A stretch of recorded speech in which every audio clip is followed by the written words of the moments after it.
The difference between us is that I can feel pain. Sounds like a real boogeyman. 1, 2, Freddy's coming for you. Not to mention the fact that you're talking to a dead guy. There's someone else in the hotel with us. There's a crazy woman in one of the rooms. It's got a death curse. This isn't science. It's more like black magic. Their specimen has been processed, and we are now ready to begin the test proper.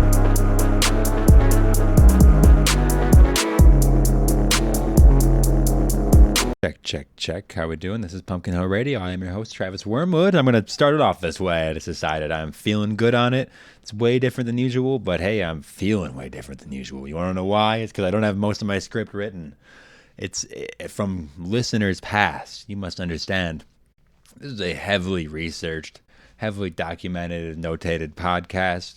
I only bring in the brightest minds and, historians, scientists, documentarians from across the planet and beyond to discuss some of the most important matters in horror and all of mediahood and the greater world, the world at large.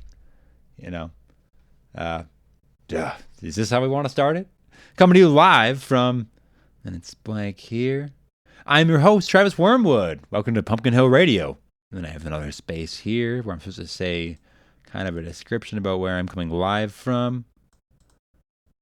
So, coming live from, I just cleaned up this room, and let me tell you, feeling pretty good, but I had to get in the cracks, the corners. There were some gremlins in there. There were some soot sprites, all things spooktacular. And I feel like maybe they're just, I don't know if I got them all. I feel like a lot of those little demons ran kind of under the bed, and maybe they're hanging out there now. So they could be watching, listening at this very moment. Welcome to episode 19, the big one. Stephen King, shout out to you. The Dark Tower Calls, episode 19. For my heads out there, for the true heads. And it's, if you haven't noticed, it's just me again. And I think last time I promised a guest. I promised the listener a guest of some sort, and it's just not going to happen this week. My one guest turned out to probably have COVID or some kind of stomach illness. Another person, they're babysitting because one of our mutual friends has a kid coming, like right now. And then all other guests scheduled, they're not for a couple weeks, so we're just here. We're rocking this. I promise we got some good ones in the bank, though. I promise. Some old favorites, some new favorites. I'm going to open up the first chair for a very special guest at some point. That's just a little behind the curtain stuff, though. Welcome to Pumpkinhillradio. I guess since it's just me, I'm going to check in with horror for just me. Mostly, here's something just on the regular side of my brain, not necessarily horror. I've been playing video games for the first time in a while. I'm like an avid, somewhat avid collector and like enthusiast. I love the retro stuff, but I've been actually sitting down to play games other than just like scrolling through my list of games, which is sometimes a game in itself. And I've been playing Sonic Frontiers on the Switch. That's a huge shout out to my boy Sonic, the most horrifying of all creatures. And it relates, so this check-in is not for everything. I don't want to bring you to the updates of my regular waking life. That's kind of for the banter in our X-Files podcast, which we've been recording a few episodes of. I'm just waiting to get a backlog of a couple, and then we can release them or figure out where we put those. I don't know if they get behind some kind of, 99-cent paywall, or if that just becomes like a bi-weekly thing. That's every other week. Bi-weekly event that just comes out. Maybe even, I don't know, I don't want to say instead of this podcast, because I do like doing it every week, but maybe it just comes out on a different day of the week, every other week or something like that. What the hell am I talking about here? I gotta banter with myself, so kind of I'm taking both sides of this thing, this conversation here. Sonic Frontiers, why is it horror? It's because it's the return to form, I should say. The newest and a return to form to the nightmare-fueled reality that is 3D Sonic gaming. For those of you that don't know, these games, you don't even need to like video games for this segment, but these things that you're looking at, these pixels on the screen, they are they're everywhere. They're glitchy, they're unfounded, they're unorthodox. The corners, you can bust through them. You often will fall through the floor. You can find any wall you go up to. If you just like run and jump fast enough, tap A as many times as you can bust right through that thing. The entire stability of the game rests in your hands, and it can be a lot. You could do something like destroy your whole. I'm sure there's a way to jump out of the wall so fast that your entire save file dies. Okay, and so with this, that's kind of what you were getting with Sonic Adventure 2, the Sonic Adventure 2 Battle. That's from what, 05, 06, maybe a little earlier on the GameCube. Really good game. But this new one, the Sonic Frontiers, the enemies that you're fighting are the sides of Godzilla. It's like a Cloverfield monster you're fighting. Like these. We're finally at the, I don't know if it takes processing power, but maybe just the imagination level where Sonic is now fighting eldritch beasts. They seem to like spawn in and out of existence, in and out of realities. The entire framework of this game seems to be like that I might be stuck in some kind of fake reality. I, as Sonic, I will self-identify as Sonic here. And these giant eldritch beasts that I'm fighting, these things that are taking up the 3 times the screen in front of me, they have, too many arms, too many legs, too many wings, too many faces. I don't want to judge if you're someone out there with like 4 different faces and, many arms swinging at all sides and corners, but that's not normal of a Sonic usually, and that stuff's already out of hand. But that's great, huh? And speaking of Sonic, welcome to the Sonic Corner. This is my first check-in of the day. I hope, look at the audience count dropped to 0. But for the real ones out there, like it kind of then struck a chord in my head of remembering the old Sonic 3D games that I was playing, raising these little creatures called Chow. In their base form, they were real cute and stuff. And they're always really cute. Go ahead and look them up. It's the word chaos without the S. But they have a few like horror adjacent concepts, and when you're raising them, you have to like feed them different animals, or they kind of just take on different animals' attributes. But you can, through this process of reincarnation with them and raising them through in-game years, you can create things called ultimate chows or whatever they're called, and you can get one that's like a devil. He's got devil horns, he's got yellow eyes, he's got like a fiery looking mane behind him. Basically, it's not like fire. It's just his tones. And there's another one called the Chaos Chow, and these are just like, the embodiment of dark and chaos. Those are horror concepts, so I get to talk about this here since I'm alone. Just to get the damn Chaos Chow, you have to watch your Chow that you've been raising die twice. It goes through these cocoon stages where it will evolve, and then it goes through another one a few in-game years later, where this thing will either go into a cocoon and just die, or it will go into a cocoon and get rebirthed. So you have to go through the cycle with them 2 times. It has to be a double rebirth Chow. Then you have to do all this other stuff to get it to be a Chaos Chow. You got to give it like only one of each item, but no animals this time, and make sure it's an adult, and all the time you got to make sure you're treating it right, because if you get to that cocoon stage and it becomes a gray cocoon, that thing just disappears. It dies. All your hard work. If it becomes a pink cocoon, you're good. You have a devil now. You've created the devil. Those are your 2 options here. And you telling me that's not a horror? Next, just before this, walking home from the liquor store, I felt like I was being stalked, and that's because I held it open for a man that was walking in. He seemed very cordial. He was kind of funky. He was kind of weird in the when he was making his transactions. He was being kind of weird. We walked out at around the same time, and then he started kind of walking behind me, and I know this was just the route that he also had to take.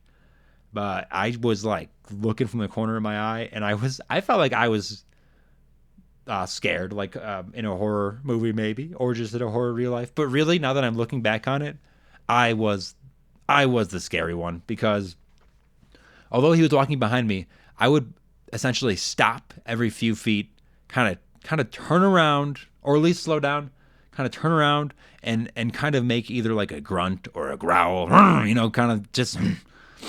I don't know. I get real, and then I realize that I'm the maniac here. And I think he was just trying to keep his distance. Like, I think we had a similar trajectory, and he was like how do I slow down? He was in the liquor store. He was talking about how cold he was to the guy. And now I think maybe I was just slowing down his walk home by being like maybe a werewolf man in front of him. I don't know. That's to be decided. That's to be decided.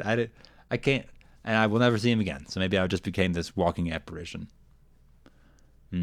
Next. I've been reading my tarot every day. I've been doing just a small tarot reading.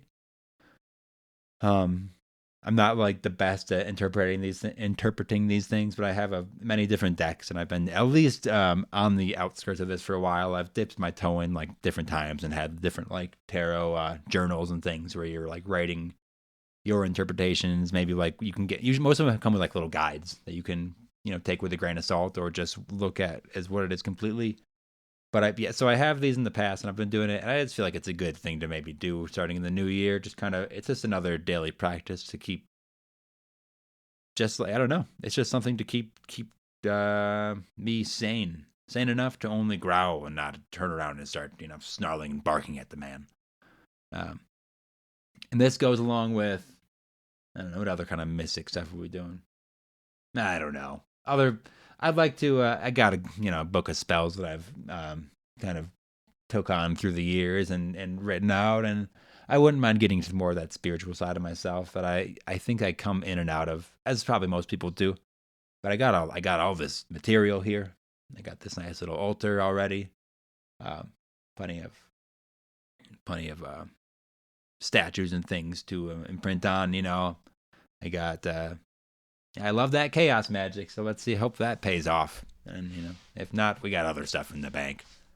Next, honestly, I feel like one more thing with just the horror this week for me personally.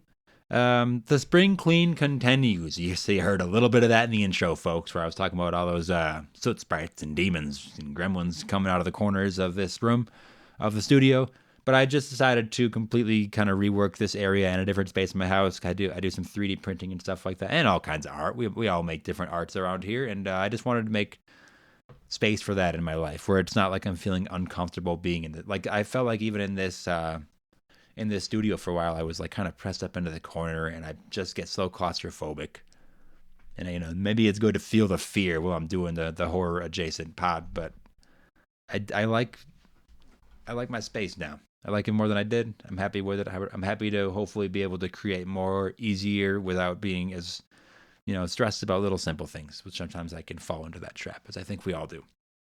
So just making those, clearing that space for myself and allowing the creativity to have a space. And that meant that a lot of today I was just cleaning and not able to really be creative in that way. And that's maybe one of the harder parts is like once you kind of have your space either messy, like either mentally or in around you, like it's hard to clean it up enough to go forward. So maybe we just all Pumpkinhillradio listeners, the Pumpkinettes, if you all could just take a breath and focus. And not focus, just be mindful of things. I like to, whenever I lose something, I try to, I guess just like sit there for a moment and not immediately freak out and pace around and dig around. Because I know that's coming. For me, I know that will happen no matter what. So if I can just focus for 1 second, I can usually find my place and know where to go forward. Like I am right now. I'm finding my place on my very sparse notes. Let's see. First and only written segment. I went through. So here we go. All this talk about. I don't know. Maybe. Oh, and that. Yeah, I guess in the spring clean, I do now have. Maya gave me this big. It's like a life-size Cubone. It's probably like 2.5 feet tall. I don't know. Maybe it's hard to. I don't know size, but this thing is big. This is what he would look like in the anime and stuff. And he's kind of sitting in the guest chair, looking right at me. So I do have a guest. He's just this silent guy, and we all know Cubone's backstory, a tragic one. He's wearing the skull of his mother, which may or may not be like a Kangaskhan skull or a Charizard skull. I've seen comparisons to each, and wearing the skull of your mother might change your perspective. You might not be a fire type anymore. You might not be a Charmander growing up. You might just be a Cubone now. Talking about other freaks in Pokemon history. Let's talk about the Poke Freak of the Week. Poke Freaks of the Week. This will be a segment I might try to introduce once in a while. I'm just looking at Pokedex entries and finding the creepy ones. And we've all heard some of them. You know, we hear the ones where it's like, oh, Alakazam has like a 5,000 IQ. So it's like him being ordered around by a human. It's like probably not. I don't know. Like, you know, there's these implications of things. So yeah, we're going to look at Dex entries and think about the implications for a moment. How does that sound? Houndoom. Everybody knows this one. Gen 2, your favorite devil dog. This is a Pokemon Gold entry. Now, if you don't know what it looks like, he's black with kind of orange-red on his tummy and his snout. Still snout. His tail has a devil's, spear point to it. And he's got horns. He's got straight-up horns. He's got a little skull-looking thing around his neck, too. He looks really cool. He looks so cool. What a cool thing. His Dex entry in Pokemon Gold reads, if you are burned by the flames it shoots out from its mouth, the pain will never go away. Uh-oh. And I guess the implications of that are pretty clear. It just sucks from now on. You know, that like immediate searing pain from a burn. I guess that would just never go away. Would you acclimate to that? I feel like sometimes when people have these traumas, they almost just build it into their being, and it makes them more, probably colder and stressful and harder to be around because they're just like dealing with this pain. But I know people do it. And I'm sorry if you deal with that. We all got chronic stuff. But, having like a never subsiding pain. What about drugs? What about some kind of like hospital drug? Would that help it? Would the morphine drip help it? Or is it really nothing? Next up, I've been saying next a lot. I'm ordering myself around. I'd like to keep it moving even though I got nothing here. Tyranitar. Everybody knows this one as well. Another Gen 2. This thing looks like a Godzilla. He's like green, like a little monster. Not a little monster, big monster. This Dex entry from Pokemon Black and White says that if it rampages, it knocks down mountains and buries rivers. Maps must be redrawn afterward. What the hell? Is this like a flavor text thing? Is this like what you would... Is this like a kind of a joking thing where it's not quite accurate and it's more just one person's idea, big idea. It's like the hand-me-down, it's like a tall tale version of it. Because if this thing's roaming around, crashing mountains down, blocking rivers, this thing, depending on how, these things would have a great effect on every other being in the world. This affected all of evolution throughout, in Pokemon evolution for sure. But yeah, even the way the world stands.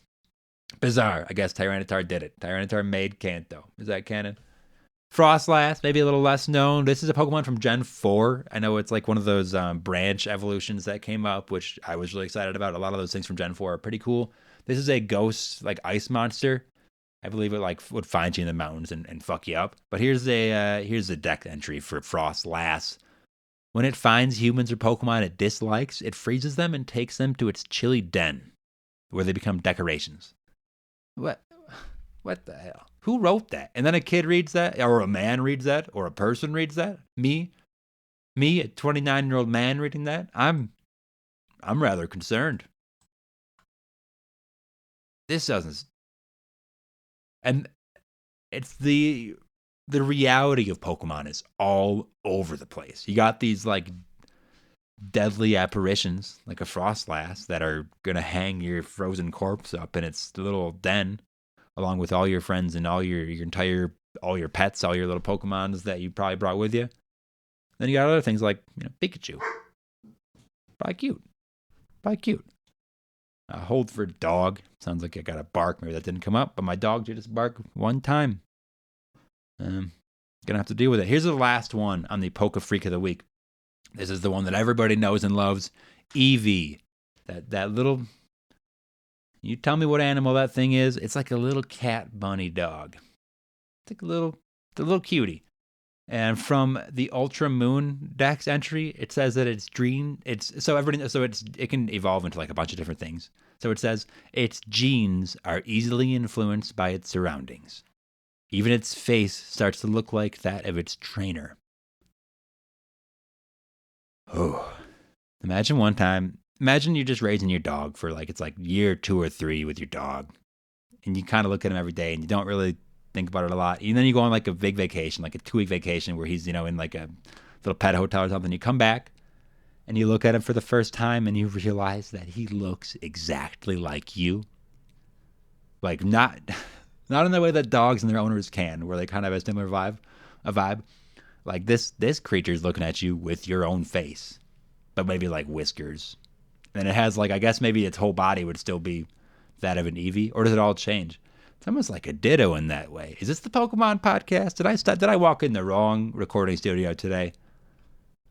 And then runner up on that is Eevee's other Ultra Sun Dex entry. It just says the question of why only Eevee has such unstable genes has not been solved. I guess that just leads me to, that was kind of what I almost should have read that before, just so we get a clear idea of how messed up this thing's DNA is. That if you're around it long enough, it's gonna become you.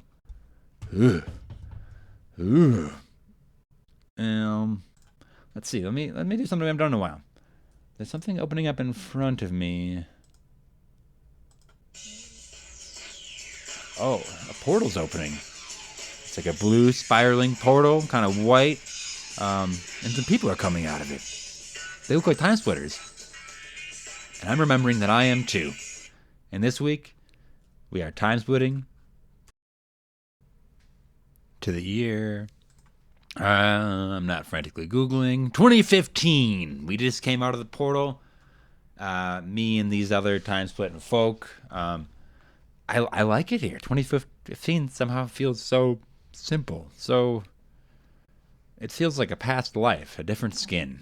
And if you look into that, is that true? Every 7 years, all the cells in your body have shed. I guess at that point, we are all different. Maybe that's not true though. Here we are in the year 2015. As everybody knows, we are time splitting to keep the time crystals that the time splitters hold so dear away from the aliens that can track us through history. And we got to keep them away from them. And the only way to do that is to learn about the horror movies and books that came out in this year. And maybe try to suss something out from these. Can we learn some tactics on how to defeat the aliens or get along with them? Have we considered this? Past guests of the pod definitely have considered that in our trips back. But it's me alone today, and I'm looking to kill these things. I'm out to hunt. 2015, here are some horror movies for you. We're going to start out with a banger. It Follows. Have you seen this? This is, I think maybe the basic premise is like, well, it's the idea of something is following you and it never stops. And it's never running. It's always walking, but it's never not walking towards you. It's like that idea you probably had when you were like 10. You're like, oh my God, what would you do? How would you get out of there? Like, what do you drive? You stay in a hotel? 8 hours of sleep. That's 8 hours where they're going to be able to walk. What do you get on a plane? I don't know. What are the rules? Can they get on a plane? I bet in this one they can. Maybe in It Follows 2. We'll see. And that has not been confirmed anywhere. So you heard it here first. I don't think there's going to be one. I think it's kind of also based on like a STI type thing, like a sexually transmitted thing, where it's like I'm reading right here that said supernatural force after a sexual encounter, and I think you pass it on by banging it into somebody else, which is that's pretty scary. I don't know about that. I don't know about all that business, but it's a good movie and a better soundtrack. I would say. I'd say it's, I don't know, a lot of different soundtracks, and I'm sure there's some great songs and things that came out in 2015, but overall, if you go ahead and go to whatever music service you got and you just look up It Follows soundtrack, it's just like perfect, like synthy 80s type. It's a good, and it kind of was it was this sound from before, like, before the big, I feel like all those lo-fi hip-hop beats kind of came in and everything turned into that, which I'm a fan of. But this was kind of right on the edge of that, where people might even have taken this as an example and moved on with it. Next, we have, there's that word again. We have What We Do in the Shadows. Wait. I take that back completely. I was thinking of the Johnny Depp movie, which is by a different name. What We Do in the Shadows is quite possibly one of the funniest and spookiest movies ever created. This has like Jermaine Clement and Taika Waititi and others. But I know Jermaine from Flight of the Conchords, from so many things. But first time I saw him was in Flight of the Conchords back in the early 2000s, and he's just been great. And then Taika Waititi, everybody's heard of him. He's he's a director that's done it all now. And some might even say washed up. I don't think so. That's not what I'm saying. Taika, you come on here anytime and we'll talk about whatever you want. I'm glad to have you. Jermaine, too. What We Do in the Shadows, it's kind of a spoof on like a reality show where you're following around this house of people, but they're just like vampires. But they're just like, it's mundane. I'm reading here in the description. Great description here. It's showcasing the mundane aspects of this vampire life, and they're all like roommates, and it's all just goofy. They have a chore wheel, and I recall the dishes haven't been done in like 5 years. This did also sprout into. So this is definitely a remake of something that came out earlier. I'm almost positive. Maybe with more of a comedy edge to it. And then this became a show that now has like 4 or 5 seasons on FX, which is also just delightful. Go check it out if you haven't yet. What We Do in the Shadows, big shout out there. What's next here? Krampus. The elusive Krampus. I know, I feel like we talked about it every episode for the past 5 episodes because of the holidays, but it released in 2015. Again, a comedy horror, a good year for comedy horrors. And that's, you need at least a little laugh in your horror, unless you want to be, there's a few examples of that very dry, like just delivering the heavy blows kind of horror. But I do always appreciate a good laugh. I always bring it back to that. I think even in Friday the 13th Part 2, like the opening sequence, before they even it's directly before they flash the Friday the 13th Part 2 logo. It's Jason stalking through a house, and there's a pot of tea. There's a teapot on the stove. And then the kettle's going off. It's whistling, and he just takes it off, and so it's not making this noise. And it's shot in this like ominous way, but it's just so, it's great. It's great. Krampus though, not Friday the 13th Part 2. Sadly, I guess that did not come out in 2015. Although it could have, based on when the first remake came out. In 2017, they should be getting on those at this point, even though they're not. I know they're just going to make another reboot. Hopefully they can do it right again, because I did like the first one. Oh, this is dumb. I don't really remember it. It's called The Voice.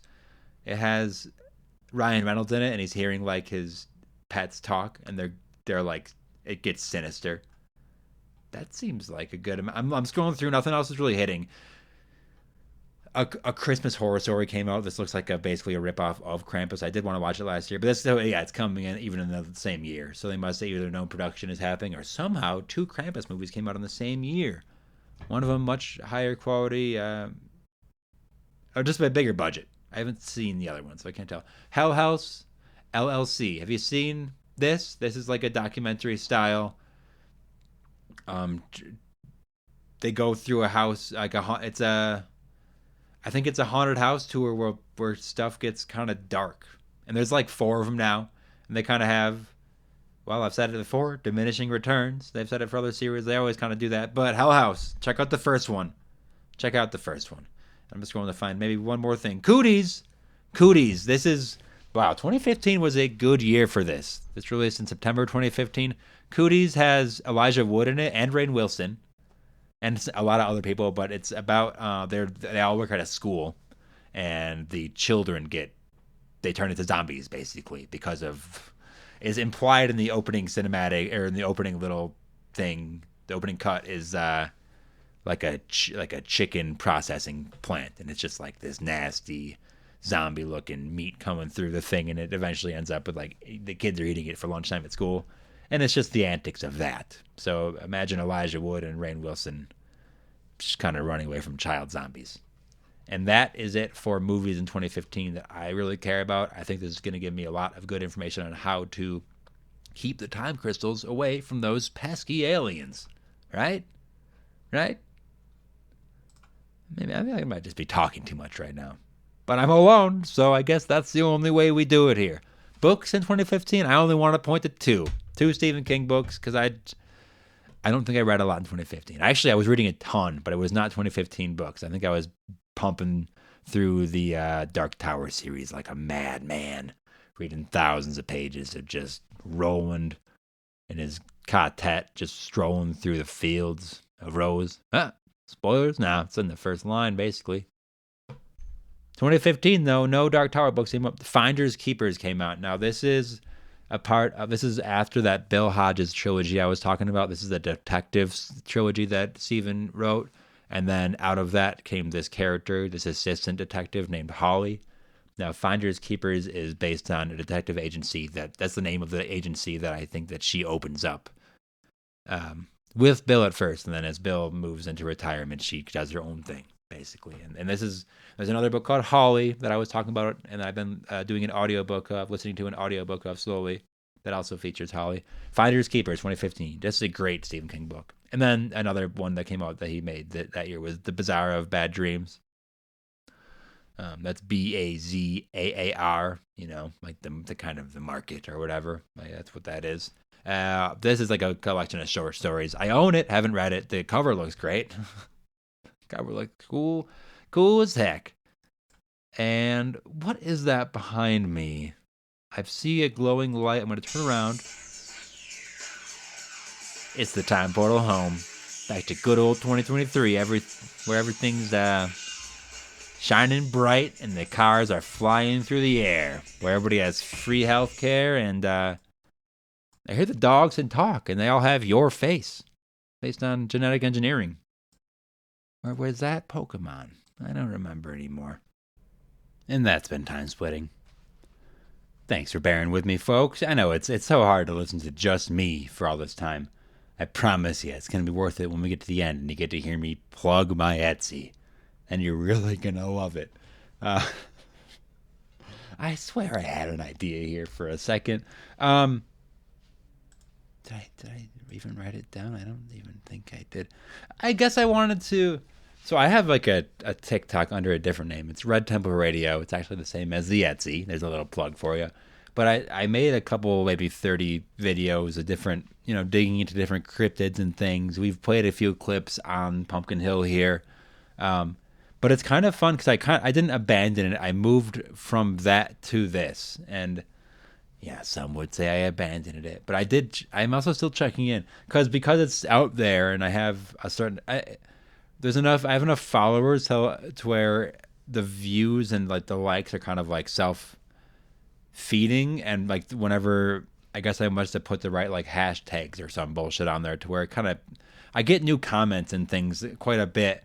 And so for a while I was studying the most plain name would be like a sky jellyfish, and this idea of this upper atmospheric creature, which kind of evolved into a whole theory on like an ecosystem above the clouds, which I can dig into deeper at some point. But I was reached out through a comment that said, "Have you seen this new thermal reading on this jellyfish, the sky jellyfish?" And I'm going to Google that. It's thermal reading on sky jellyfish. And now, yeah, so like I just as basic, because I told the guy in the comments that I'd look it up immediately, and it's been a couple of days. Without rattling on too long or just reading some other post somewhere else.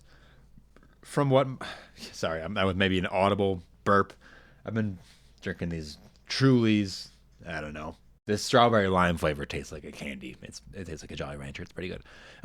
But so from my understanding, these sky jellyfish, they've always been there. They're kind of a part of this environment that we just can't see or fathom. And it's a lot actually bigger than that. I actually theorize on sky plankton, different size of these jellyfish, up to which you'd call maybe different creatures than even like a floating whale, all the way up to some of my crazier posts, which are talking about these Lagrange points above Earth, these points at different angles between the Earth and the Moon, where gravity is kind of fixed, and it's kind of this like stellar median point, and basically within that point, tiny particles could have collected there, and over thousands, hundreds of thousands of years, an intelligent Matryoshka type brain, if you're clear on what some of these terms are, maybe I'd recommend Isaac Arthur's Science and Futurism with Isaac Arthur if you want to learn a little bit more about some just crazy futuristic things. But he talks a little bit about this, and I kind of have. This is not what he doesn't talk about. He doesn't talk about sky plankton, but he does. He brings in really good science terms for me to be able to a jumping off point, you know. And so there are some theories that say at these Lagrange points between the Earth and the Moon, there are these microscopic type particles that together have possibly become some type of god, and almost like an AI god or whatever it would be. This intelligent thing that now lives sort of in this floating space. And I almost was thinking maybe this upper atmospheric biome were kind of the runoff from that, so it can send things down. Some things just do fall. The gravity is fixed, but if things are collecting on the outskirts of it, they might be able to be pulled down to the Earth in the form of sky jellyfish with just a small, just a very small percentage of either the intelligence or at least just this not sentience, but this ability to this creature likeness. This, even if it's like a God, I'm just being now I sound like an insane person. But let's talk a little bit about the sky jellyfish that was so a video has emerged of a UFO speeding across the sky in Iraq, with an investigating filmmaker claiming it comes from the US military and that troops were ordered to hunt it down. The flying object is seen changing color from black to white as it sweeps over the military base in Iraq, and filmmaker Jerry Corbell claims the object then divided into the lake, staying under the water for 17 minutes. He said it resurfaces and hits the sky again at a 45-degree angle. That was a direct line from MSN.com. And if I'm reading from MSN.com, I mean, not that they're the most reputable, but it is like us. I don't know. It's a Microsoft. I mean, it's like, what are they? I guess they can post whatever they want. And and I gotta watch videos of this and everything. But it is, I believe. So it sounds like there's just. I'm not seeing any video. It doesn't have a description of what it looks like, but. And if it is a true UFO, maybe it's different. It's also speculative, and maybe I'll just pull up a few Red Temples right now and just play them on the mic, and we can just go insane together, okay? That's what it's like being alone here. In this mind, is being insane. So I'd like to present these theories, not in the order I posted them, because they don't go in order. But this one's just titled "Recent UFO Sightings Are Atmospheric Jellyfish." Let me see if this audio comes in. Radio. All this UFO, UAP business, I'll tell you right now, it's atmospheric jellyfish. These beasts of the sky have lived alongside and above man for as long as man has been around. It's not until recently that we're seeing small car-sized objects 40,000 feet in the air. Until now, your best evidence for atmospheric jellyfish has been star jelly. Star jelly has been reported since the 1400s. There's no known explanation for what it really is. These are the bodies of the sky jellyfish. These translucent creatures have become white and ossified. This is all that's left behind. There's no bone structure. All the global threats, the nuclear wars of the past century, this is greatly depleting their population. Their cousins in the sea show us that the natural development of jet propulsion is possible in organic life. Now, are these things sentient? Are they watching us? If this creature is classified as a Salpidae, along with other jellyfish in the sea, then it's actually more closely related to us than most insects. Are we going to see more of these things getting shot down, or any video evidence of what they really are? I don't think so. I think this whole thing is getting swept under the rug in a week or less. Is it UFO? I want to pause it because that guy's going insane. I can hear in his voice that the tenor of his voice is the tenor, not the tenure.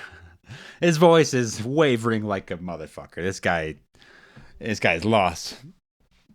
Oh, but I love it, and he's also me. So what can I say? This came out after. Do you recall those images? I think it was like 40,000 feet in the air. They took a picture of just like a whitish blob, and people were. It was like it's apparently the size of about like a small car, but it was like so far in the air, and it was like, how did you capture this? It was a lot. So that's something to think about. Let's pull it on to the next one. This one's titled "Recent UFO/UAP Connects to Ancient Mana." So here we go. Hey y'all, Red Temple Radio.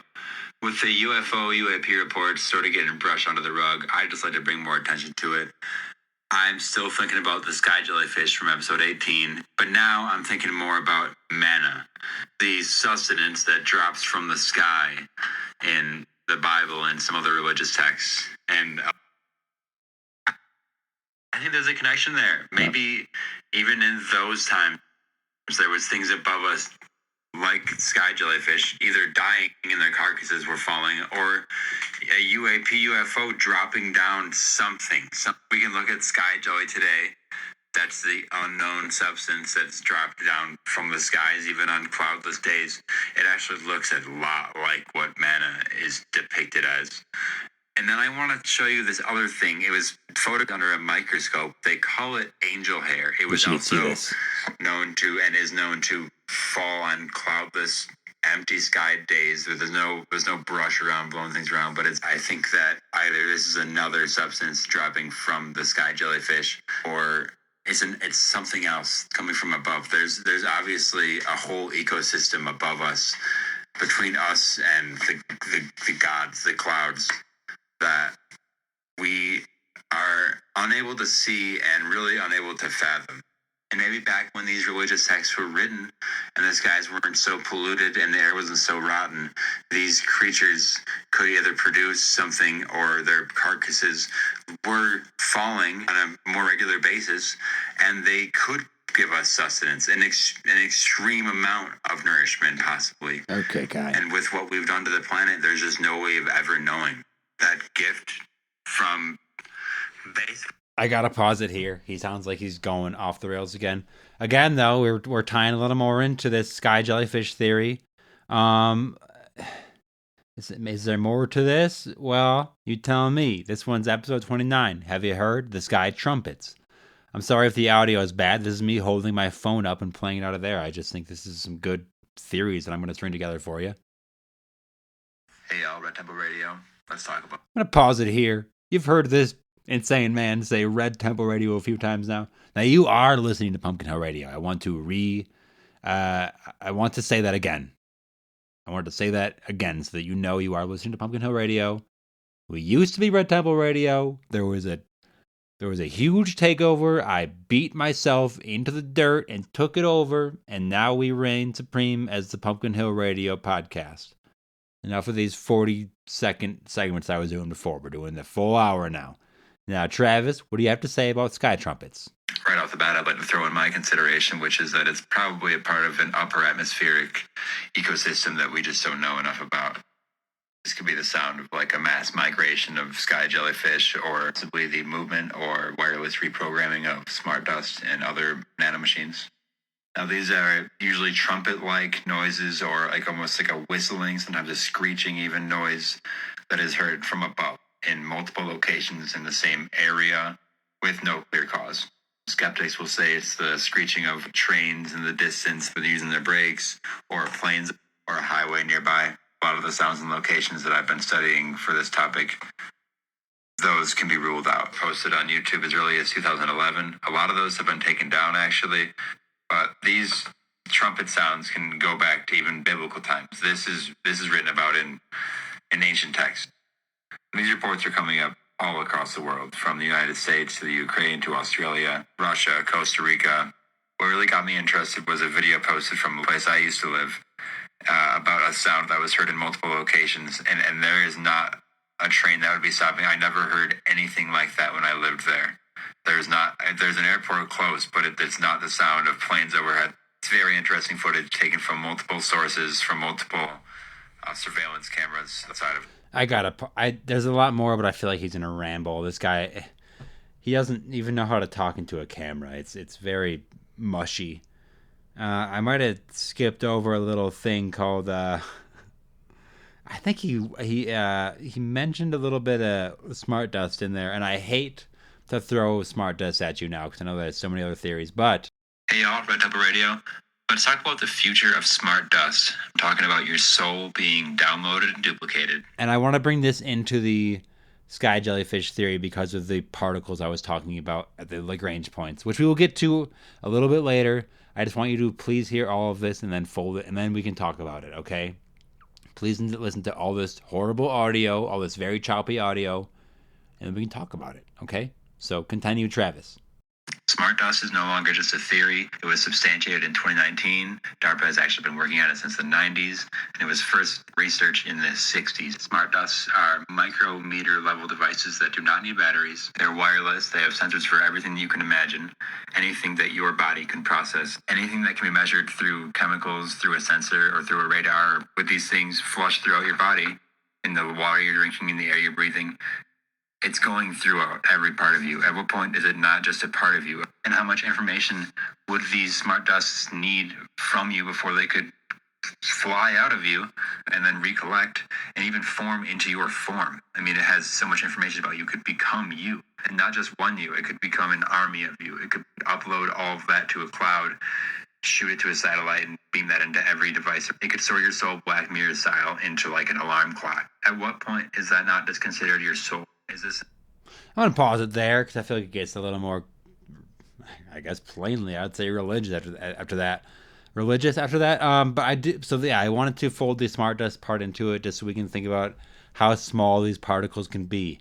And no, smart dust does not have to be man-made. And we can maybe, hopefully this next video will talk about that. Here.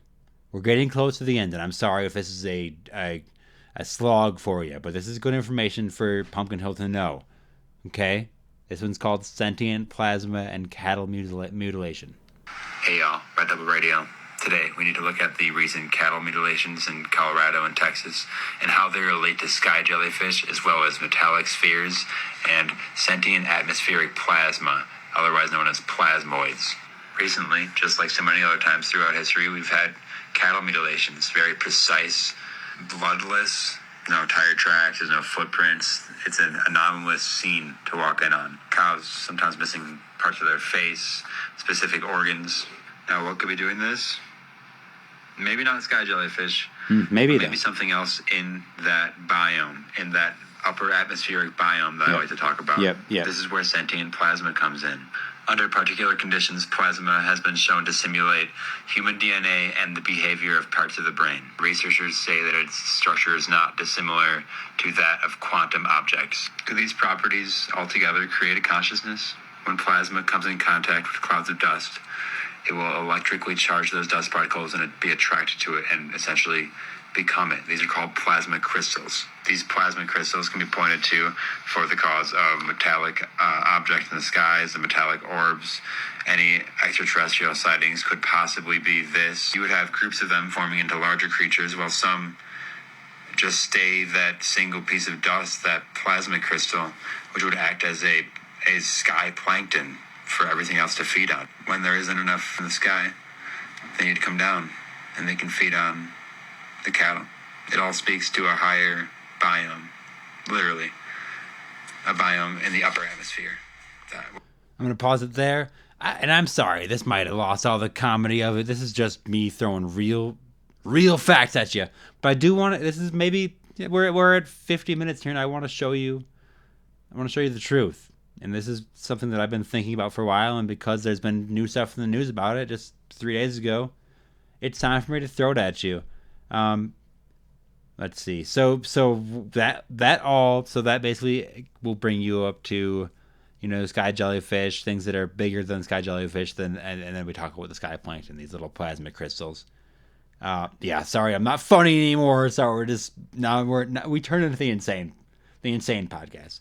So let me show you. This is one of my earliest videos, but it is something that kind of combines everything you just listened to for the one listener still here. Red Double Radio, don't know how to start this because it's too crazy, so we're just going to go for it. Between the Earth and the Moon are the L4 and L5 Lagrange points. These are the middle seesaw, basically, of gravity between Earth and the Moon, the equilibrium point where shit actually stay in stasis for a long time. You'll hear. Now, these two Lagrange points, L4 and L5, they do not hang directly above between the Moon and Earth. They're at a 60-degree either way. They together combined are 18 times larger than Earth. These dust clouds, these particles. These particles emit no light, they're nearly transparent, and they are 10 times smaller than any satellite can pick up. Nearly invisible, but they are there. These are called the Kordaluski clouds. Okay, now let's talk about smart dust. This was substantiated in 2019. This is a real thing. but it was first discovered in 1961, first proposed in 1961, before the Polish government told the scientists to stop. Smart dusts are battery-free, wireless We already heard this sensors part, that can sense magnetism, but it's good to temperature, build it into this. light, I just chemical makeups, radio frequencies, hear this, and more. Now, further research on this was proposed to DARPA in 1997. At that point, they were able to create modes 10 times smaller than a grain of rice. Since then, the research has gone up through different companies to create ultra-fast systems at a micrometer level. These are things that could be scattered to the wind, like a field of dandelions releasing their seeds. Now we look at theories of the dusty complex plasma cloud. Okay, This here is we part go. of the bioplasmic Listen in. universe theory. Listen up. A dusty complex plasmic cloud could emerge through convergence with intelligence. It would be a self-developed, organized intelligence. Now these two gigantic dust clouds hanging above Earth could be two super intelligent ancient AIs that have been alive for billions of years. Could these things be considered a god? Is this a duality concept here? Is this Okay. Again, this man on the screen is going insane. For the listener, you're missing a lot of intense pictures that I edited in that are all just more insane than the last. Is this condensing into something real though? Does this all seem like it's pointing to the same thing? I hate to just play 8 different, minute and a half long clips at you and say, here's the real truth. But it's like, does this all kind of become something that is? How insane am I? Maybe let me know that, because maybe I have one more here. And I don't want to play just my own TikToks just at the microphone, because I know the audio is bad, but I do feel like altogether this is a very intense idea that definitely floats in my mind like more than it should. Let me find just the last point of this, and possibly the most intense. This one's called Your Afterlife. Spirit orbs and plasma crystals. Hey y'all, Red Pebble Radio. Let's talk about spirit orbs and their relation to plasmoids, the afterlife, your afterlife, sky jellyfish, and smart dust, our favorite thing around here. As discussed in previous episodes, when plasma and dust interact, they can become something called plasma crystals. For the sake of argument, we are going to say that these are either sentient or hypercomplex particles, or what I would call an organic smart dust, or just a smart dust. Let's strip the term of a government-created or lab-created particle off of smart dust and say that it could just be a plasma crystal. I'll use those interchangeably. Smart dust, these plasma crystals, with its litany of sensors or ways to interact with the environment, could they be a form of spirit orb? Could they be spirit orbs? When you see pictures from haunted houses, from haunted locations, from ghost hunting expeditions, you can say what you want about spirit orbs, but even if it is just dust, perhaps it is a plasma crystal, a smart dust. There are things that can retain information about a person, information about a place, even if that person or place is no longer with us, if it is deceased, if the building is gone, or if it has been changed. The smart dust in that location, the spirit orb, can retain that old piece of information, that memory. It's a form of a ghost. It's an energy that is walking through time in a non-linear way. These orbs would be replaying all the information they took in, displaying that entity, displaying signs of a haunting, possibly going further, slamming a door, opening a cabinet, pushing somebody, leaving a mark on something. We've talked about how these plasma crystals, these plasmoids, could form into something like a sky jellyfish, become some type of upper atmospheric biome that we like to talk about at the Red Temple. But what if that's not all they could be? What if it could become some sort of entity, some sort of energy trapped somewhere? And if it's trapped there for a couple hundred years, maybe if it's sentient or hyper-complex, like we said, it could feel some type of emotion. It would be maybe angry and try to attach itself. And that's where demonic possessions or any type of possession could take place. We can look at smart dust and say that it came about in the 60s and the 90s and is being used today, but is it possible that these organic technologies were around for so much longer? Like, since the beginning of humanity. And some of those smart dust might be memories from such early stages in humanity that get replayed on and off still today. Next time you see pictures of spirit orbs, Don't just go and discount. I'm going to pause it there.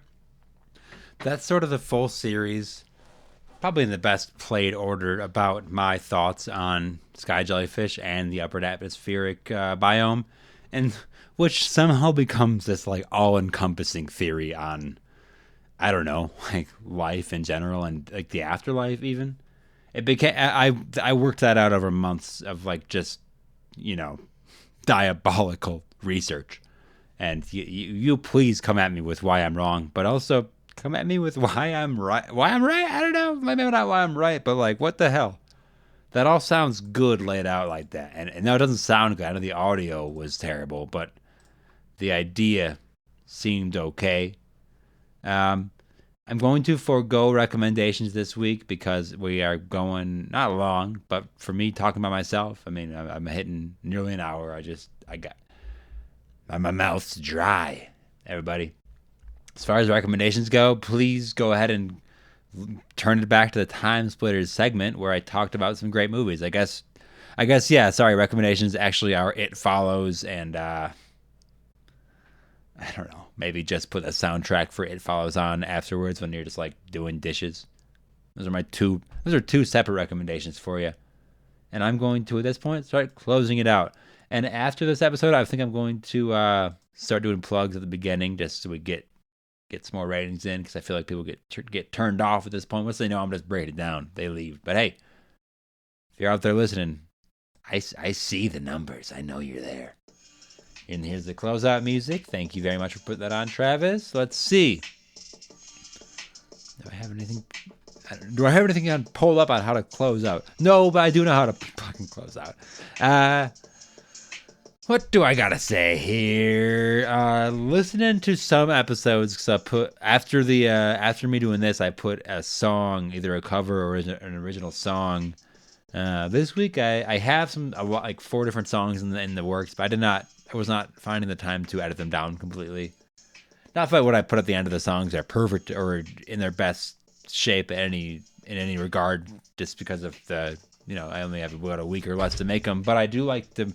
I don't want to put out a product that I don't think you're gonna like at all. You know, maybe you don't like any of them at all anyway, but at least I tried. Maybe next week we could get 5 at once, because I pretty much played the entire Napoleon Dynamite soundtrack on guitar and sung it back to back by myself. So maybe we can get some of that edited and put it out there. And maybe my other horror recommendation is Napoleon Dynamite. That is the part where the farmer almost he shoots the cow in front of every kid on the bus. And that one part's horror. So there's the recommendations with the closeout music behind it. I'm going to turn it up a little bit. Red Temple Radio. You heard that word about 4 times today. I promise that is me, so I'm not stealing any information. It's just like I did a rebranding. I've been saying enough to do a rebranding. So now I have 2 different names I got to commit to saying each time. But speaking of Red Temple Radio, look it up on, if you just Google it, you'll probably get there. But there's an Etsy account called Red Temple Radio. That is mine. I do hand-created, like, block prints, lino cut stuff, these, like, carved stamped things of, I got one of Jason's mask, I got a popular one of Godzilla, there's one of Philip the Black Goat from, you know, The Witch, and also Lovecraftian lore and everything, you know. So if you've listened to this far, though, give us 5 stars. We're streaming everywhere. Apple Podcasts / iTunes definitely helps us out the most. Leave a comment and a star there so we can climb up the ratings. Any less than 5 stars, hit up the email at pumpkinhillradio@gmail.com and we can talk. And if you anything else, we can talk there. Thanks for listening in. Give it a subscription or subscribe. Yeah, you can get our Pumpkin Hill Radio subscription for free right now. We're working on some Patreon stuff, but you know, I'd probably give that up for free at the beginning too to see what the bite ratio is on this net I'm casting. Do fish bite nets? I've been your host, Travis Wyrmwood. Until next time. See you later, you spooky Mothra babies. In that one movie, there's those 2 Mothra giant, cocoon slug-looking babies. Real gross. See you later.